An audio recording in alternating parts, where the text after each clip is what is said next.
Article কাকে বলে এই প্রশ্নে আমরা সবাই খুব সুন্দর করে উত্তর দিই। এ এন ও দিকে আর্টিকেল বলে।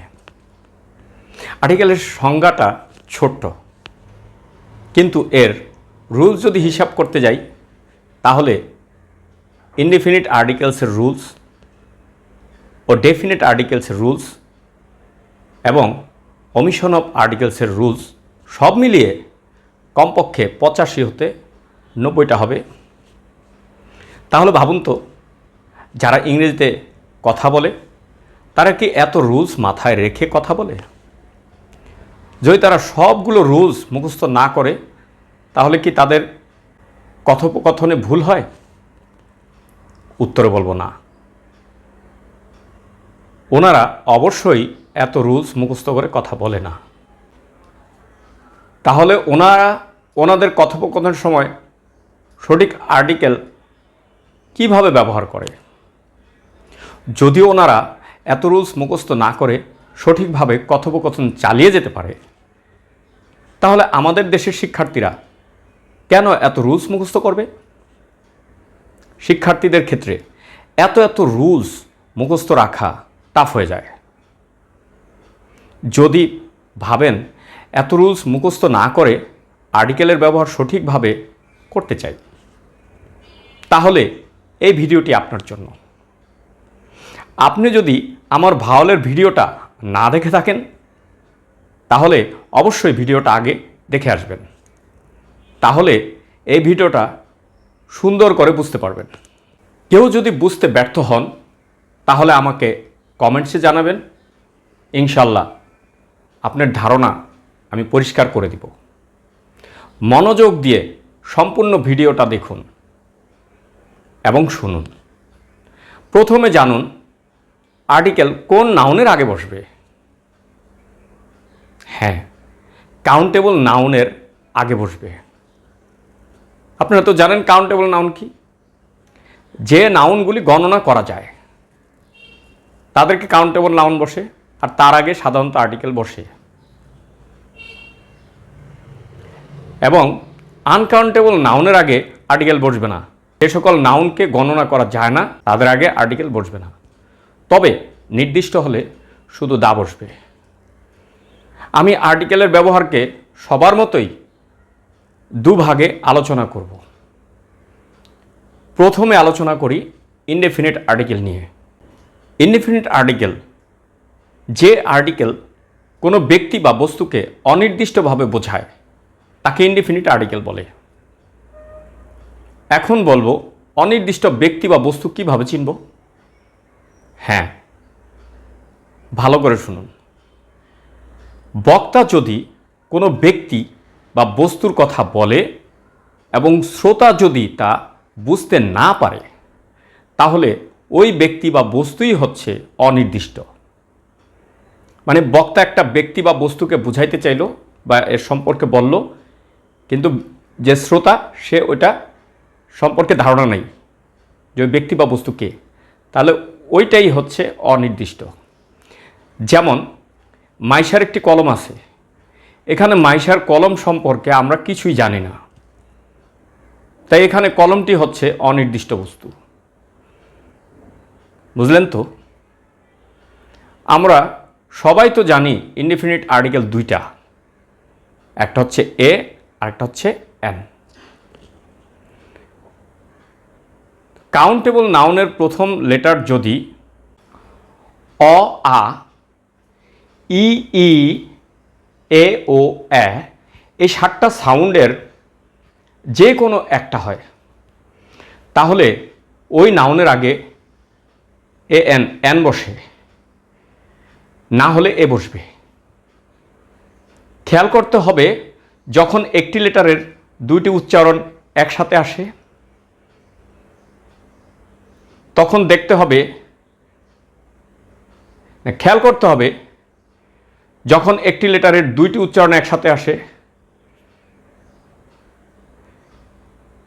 তখন দেখতে হবে যদি লেটারটি কনসোনেন্ট হয় তাহলে এই 7টি সাউন্ডের যে কোনো একটা শুরুতে আসলেই হবে। যেমন এমবিবিএস এখানে এম কনসোনেন্ট, এর উচ্চারণ এম, প্রথমে এ আসে, তাহলে এর আগে এন বসবে না। আর যদি লেটারটি ভাওয়াল হয় তাহলে দুইটা সাউন্ডই এই 7টা সাউন্ড থেকে আসতে হবে। যেমন আইসক্রিম, এখানে প্রথম লেটারটির উচ্চারণ আই, আ যোগ ই, এই দুইটি উচ্চারণই ওই 7টির মধ্যে রয়েছে। একটু দেখুন, তাহলে এদের আগে এন বসবে। আমি এখন কিছু উদাহরণ দেখাবো, তাহলে পরিষ্কার হয়ে যাবে। যেমন খ্যাট,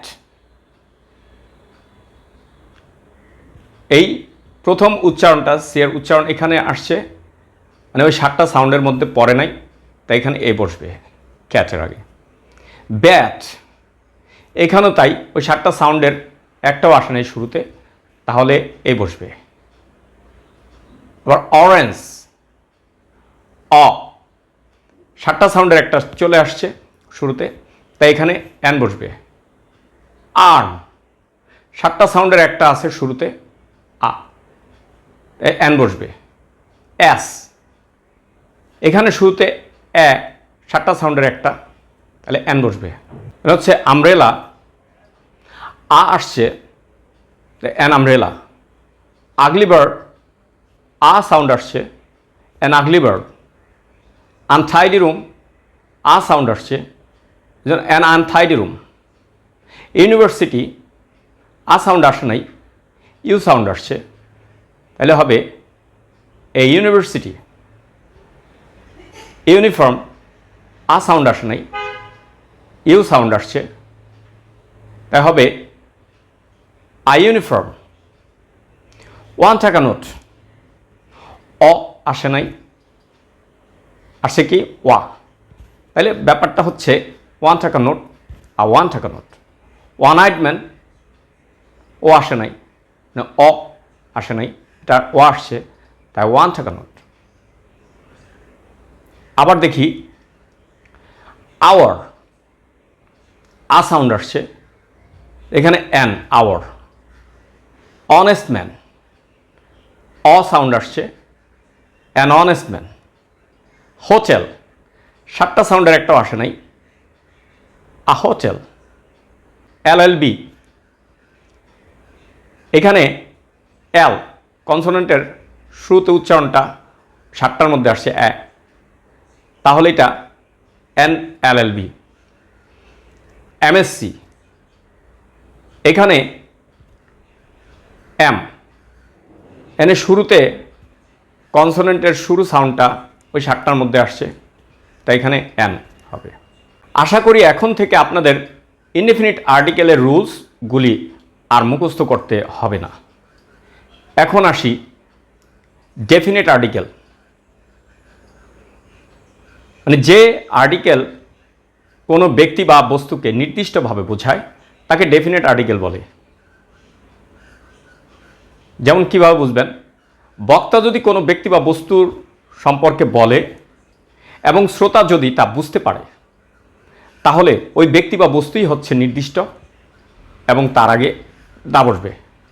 এই কনসেপ্টটা মাথায় রাখেন, তাহলে আশা করি আর্টিকেল দায়ের ব্যবহারটা ম্যাক্সিমামই হয়ে যাবে। যেমন আমি কয়েকটা উদাহরণ দিই। আমি যদি বলি বুড়িগঙ্গা রিভার, তা আমি নিশ্চিত শ্রোতা বুঝতে পারছেন যে আমি কোন নদীর কথা বলছি, তাহলে তার আগে দা হবে। আবার যদি বলি বে অফ বেঙ্গল, এখানেও আমি নিশ্চিত শ্রোতারা বুঝতে পারছেন আমি কোনটাকে বুঝিয়েছি, তাহলে বে অফ বেঙ্গলের আগেও দা বসবে। যদি বলি সান বা মুন, তাহলে আপনারা তো নিশ্চিতভাবে বুঝবেন এটাই নির্দিষ্ট, তাই এদের আগেও দা বসবে। যদি বলি যে ছেলেটা প্রথম গোল দিল সে হচ্ছে আমার ভাই, এখানে ছেলেটা নির্দিষ্ট, তাহলে বয় এর আগেও দা বসবে। যদি বলি হোলি কোরআন,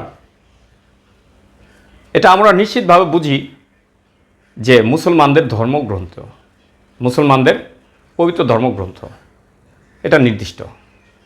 তো এর আগে দা বসবে, এইভাবে আমরা চিন্তা করব। আশা করি এখন থেকে তেমন একটা সমস্যা হবে না আপনাদের। ধন্যবাদ এতক্ষণ আমার সাথে থাকার জন্য। ভিডিওটা বেশি বেশি শেয়ার করবেন। চ্যানেলটি সাবস্ক্রাইব করে না থাকলে সাবস্ক্রাইব করে আমার সঙ্গে থাকুন।